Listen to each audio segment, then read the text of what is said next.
Hello and welcome to Beyond Games, the gaming YouTube channel all about what's next. I'm John Jordan. So in this video, I'm going to have a quick look at some data that's been thrown out by the Rival Peak project. So Rival Peak is a really interesting project that is built on a lot of sort of gaming, streaming technology, also a lot of AI, and basically is this kind of Big Brother Survivor reality show that's all online and only using digital characters. So I guess the best kind of comparison point is something like Survivor.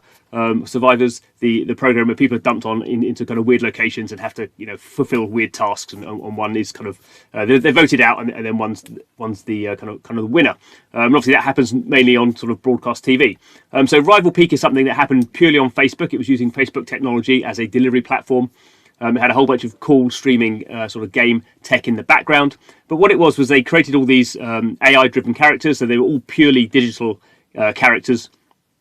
And basically they created 24/7 content for a period of months when these characters were doing certain things. They had sort of tasks, and obviously they had sort of I guess certain needs that had to be fulfilled, kind of eating and hydration and companionship, that sort of thing. But the kind of interesting thing was by sort of watching this, you could then interact with the characters and you could sort of do things for them. You could kind of read dialogue. You could actually kind of earn points that then you could then spend in different ways in the game. So it's sort of a way in which kind of audiences could influence what's going on, and they can influence in different ways. So there was kind of purely direct influencing, but then also the producers, the makers of Rival Peak, were also looking at kind of broader changes of what the audience wanted and making changes, kind of unlocking new sort of areas or making new areas and that sort of stuff as well. So it's pretty interesting in terms of this mashup of kind of sort of games and AI and streaming and the way we kind of view entertainment now. So I thought it'd be interesting just to go through and have a look at some of this data, which kind of shows a little bit about kind of how these projects kind of come about and how they kind of evolve. So we have here, as I say, this was running on Facebook through the Facebook platform, and they had 100 million minutes of content viewed. So this is just for the Rival Peaks. This is for the so this 24/7 AI-led content, and basically you could just switch between the different characters. There were 12, started off with 12 characters. You could just press on them and see what they were all doing and sort of vote on them. So we can see here kind of this is the first sort of series. So it started in December 2020, went through to into March 2021. We can see it started off pretty slowly. That sort of makes sense, because if you think about something like Survivor or Big Brother or something like that, normally there's a big build up, and it's kind of like this setup where you got to who are the people in there, do we know who they are? Let's get a bit of backstory. Obviously with these AI characters, it's sort of a bit meaningless because they're not real characters. We don't kind of emote with them in the same way. So it took a bit of time to build up, but then kind of took off quite quickly as changes were made. We can see here some of the things that were some of the kind of the setups in the show. There's kind of bunkers and they just discovered a massive city. So there's all that kind of kind of build up going on here. So this guy here, Will Wheaton, he's pretty interesting. He's a key part of this. So this streaming stuff was happening 24/7. You could always check out what's going on. But that kind of content is a bit kind of formless, really. So they had this show called Rival Speaks. And this guy, Will Wheaton, who's a really kind of a charismatic kind of presenter, he was sort of coming in, and they were doing these hour-long shows during the week to kind of condense what was going on and kind of create a sort of cadence, create an interest in terms of kind of formalizing maybe some of the things that had gone on there and kind of building human sort of relatable stories around this kind of more kind of I guess what you could call a more diffuse activity that was happening. So he was quite a key part, and this kind of helped this growth sort of curve go on. So we have 200 million engagements. So we have 100 million minutes viewed. Engagements, these are various sort of things. These are engagements through Facebook. So that's you can see here kind of reactions, comments, shares, clicks. So this isn't including interactions within the Rival Peak app, because that was happening as a kind of a stream. Effectively, it was the content you were looking at was a video stream with an interface over it that you could press on. This is engagements on the Facebook platform. So obviously Facebook is interested in how can it gain more engagements, how can it bring people back, how can it do new things in there. So that's from their point of view.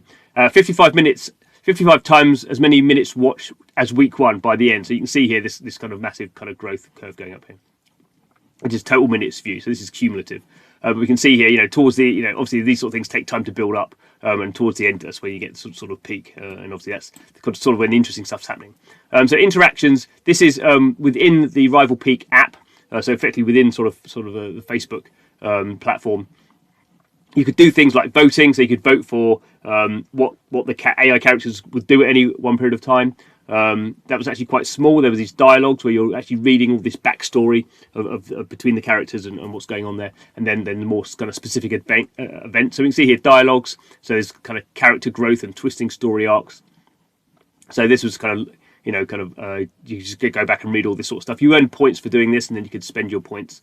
There were daily votes, timed votes. There were goals for the individual individual kind of contestants, what their actions are going to be, and then there's kind of more kind of general votes going on.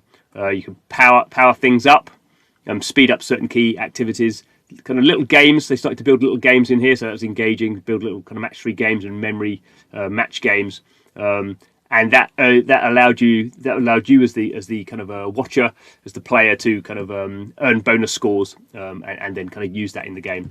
Maps, achievements. And tribute challenges, so you can send people tools and stuff. So quite a lot of sort of different things to do, quite a lot of sort of game engagements in there. So in terms of where people were watching this, so we have kind of US. Obviously, it was the project is based out of the States. So it's a US, Mexico. I guess not a great surprise. India, Philippines, and Brazil. So these are quite big populations. so I guess these are potentially why these are the 5 of the main countries. Obviously, kind of fairly good English in those territories as well. Age range, I guess as we expect, kind of fairly young, but not too young. So more from kind of 18 to 34 age group.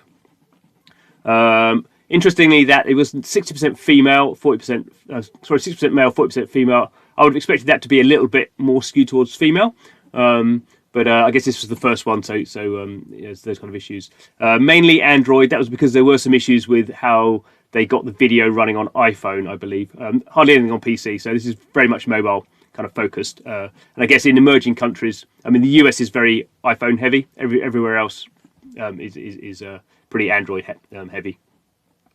So here we have the contestants. So these are all sort of made up with their backstory, and these are the points that they gained here. So this is the guy who won. I guess is that New Zealand, I think.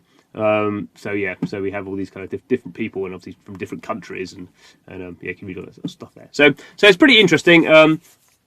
I guess it's interesting. I think as a project, it was. I think they were very happy with the success. There was a lot of heavy lifting behind the scenes, where you're basically running these big server farms to kind of generate the kind of AI. So you have like basically computers running each of the AIs, and then a computer running the overall thing, and then there's streams going out everywhere.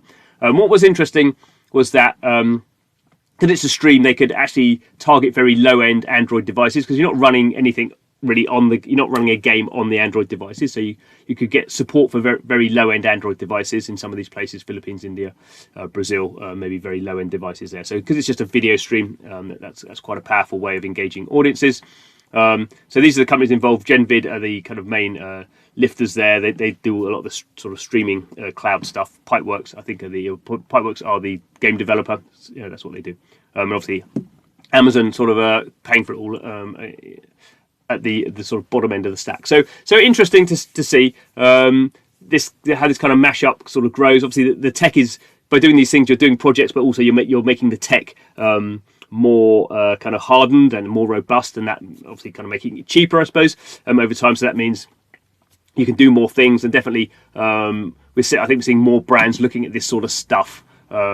Because while we kind of like things like with real human beings, obviously over time AI is getting better, kind of visualization is getting better, and there's, I guess, some things we can do in nasty ways to these characters that we can't do to real human beings. So you kind of wonder how this sort of kind of these kind of shows, these entertainment sort of slash games will progress in future. But they're definitely, people are experimenting, and I think it's kind of interesting, and definitely sort of a typical sort of beyond games kind of project that we hope to be covering more of. So anyway, thanks for watching the video. This is Beyond Games, where we're really interested in gaming and really interested in how games is kind of flowing out into the rest of the world, and gaming technology is becoming very important in different kind of aspects of entertainment and industry, and also how that is then changing games as well. I think there is a flow both ways there. So please subscribe to the channel. Thanks for watching, and see you again soon.